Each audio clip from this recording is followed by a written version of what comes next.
I bet if you're an artist or a creator of some kind, there's at least one thing in your studio that you can't live without. I know I have one thing that I can't, nor do I want to live without.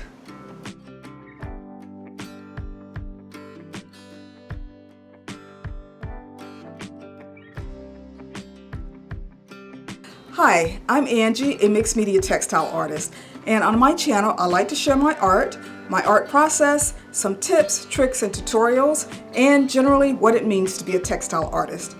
If this is your first time here, leave me a comment down below and say hi, and if you've been here before, leave me a comment also and say hi again, and thanks for coming back again. So, in my studio, I do have this one thing that I absolutely cannot live without. And it's something that I have friends who will call me up and say, hey Angie, can I come over and use that one thing? And of course, I say yes, because that's what friends are for. So let me stop talking and I'll show you what it is. So this is my most favorite thing in my studio, my table. I like to call it a cutting table, but it's so much more than that. I do cutting on this, I do pressing, I screen print on it, I block my finished pieces on it. I've even taken a nap on it. So this table is 5 feet wide by 12 feet long.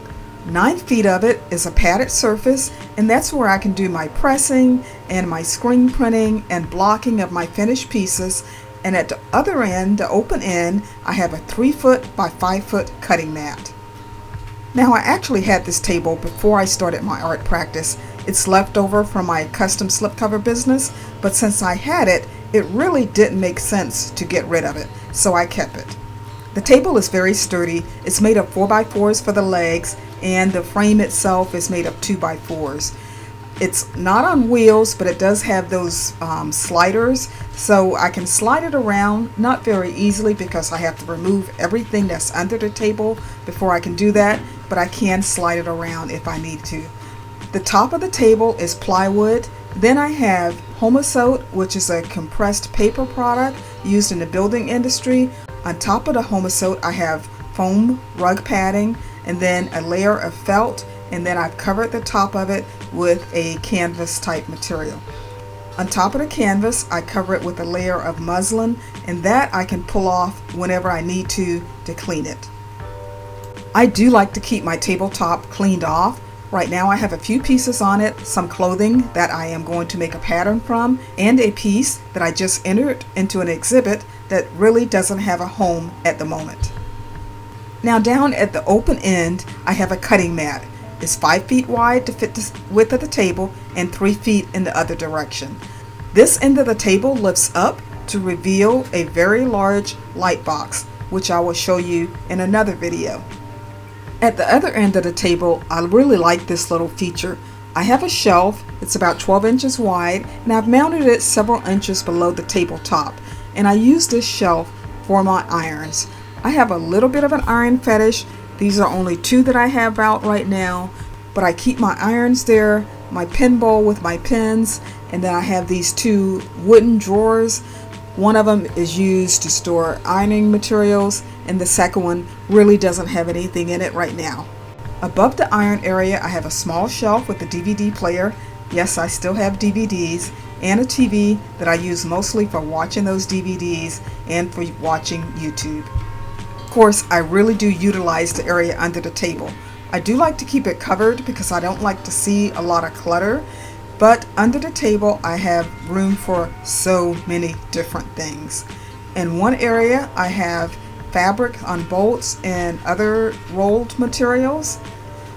Next to that is where I keep my large silk screens that won't fit anywhere else. I like to store them vertically so they don't warp. And down in this third section is where I keep a couple miscellaneous things, my miter saw, and a few other things.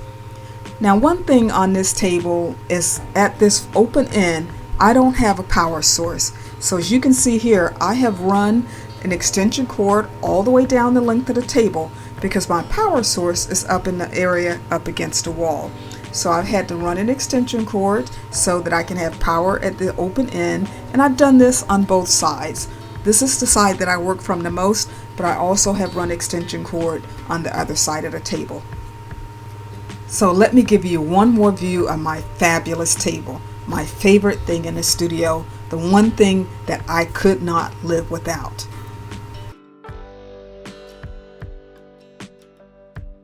So guys, that's it for today's video. I hope you've enjoyed that one thing that I have in my studio. And I'd like to know, do you have one thing in your studio? Leave me a comment down below. And if you have a video on it, leave the link. I'll be happy to check it out. I would love to see what your one thing you can't live without is.